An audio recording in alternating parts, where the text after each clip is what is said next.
The decision to have a baby is a big one for anyone, but when you're a same-sex couple, many extra challenges can come into play. That's when doctors like the ones at Seattle Reproductive Medicine can play a crucial role. Joining us to share their experiences are life partners Heather King and Ingrid Lundeen and Dr. Angela Thayer from Seattle Reproductive Medicine. Welcome to all of you. Thank you. So tell me a bit about what happens if a same-sex couple comes in as opposed to my husband and I. What would you do differently in terms of evaluating going forward? Well, a lot of it's the same. Obviously, you need to make sure somebody's ovulating, having regular cycles, talk about all of the preconception health that we do with everybody. But then the big thing is obviously for women to order sperm, talk about accredited sperm banks. Where do you start? So right. we go over all that and just lay out the process. Okay, well, I hate to be nosy, but how did you make that decision? How long have you guys been together? 3 years. 3 years. Yeah. So you made the decision to have kids at what point?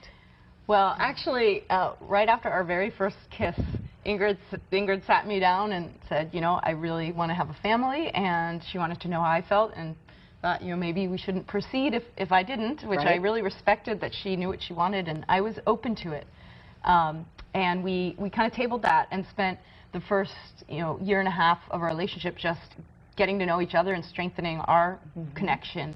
And then it was about a year and a half ago that we realized, you know, this is the time we want to bring a child into our lives, and it was also very obvious.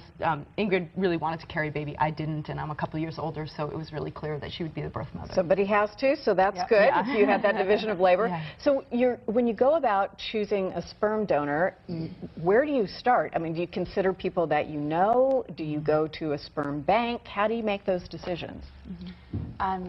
You can start with either. Some people are able to work with a close friend or a relative, say someone related to Heather. If I was going to be carrying the baby, could be an option.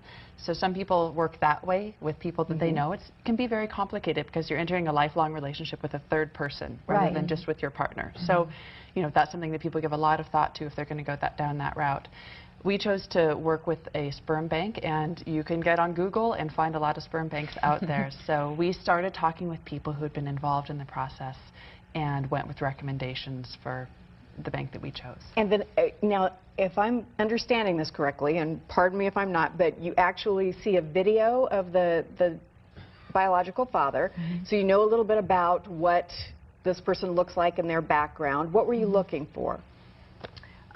Well, we were looking for somebody who had physical characteristics like me, so that would kind of come through in the child. And also, we really, through watching the videos, were able to get a sense of the energy of this person, just kind of this intangible quality, that this spark that really appealed to us. So we were looking for that, and we found somebody that we really liked. And you found somebody. And then does that person know whether or not you become pregnant and have a child? Do they have any involvement in the child later in life? How do you make a decision about that?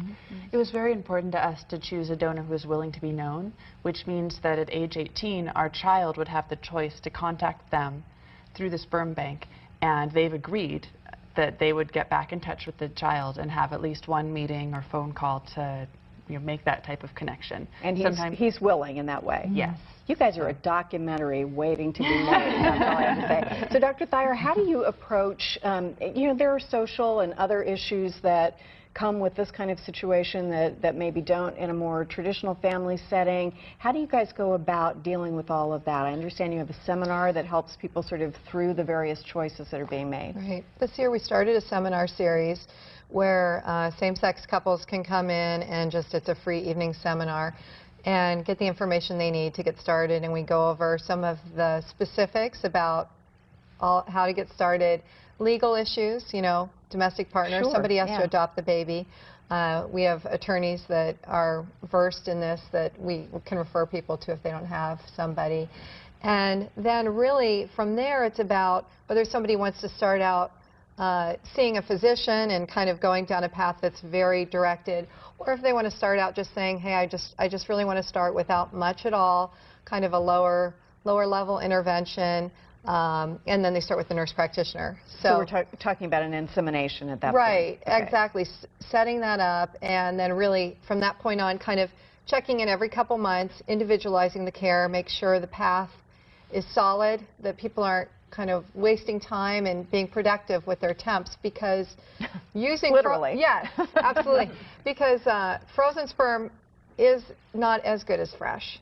So, you know, we recognize that the success rate isn't going to be the same, and the timing has to be pretty precise. There's not a lot of opportunities. So that one opportunity per month, you want to make sure the timing's right on. So we really focus on that and frequently add in medications to help focus that attempt and ultrasound monitoring, and those can make the process successful more quickly. Well, it's a very interesting topic. Yeah. That's very interesting. Thank you for sharing. And just keep us posted, would you, on your progress? Yes. Let us know what happens. For more information about the seminar that Seattle Reproductive Medicine offers to same-sex couples who want to add to their family, and about the other ways they help so many people, please just check our website, king5.com/new day. Good luck, you guys.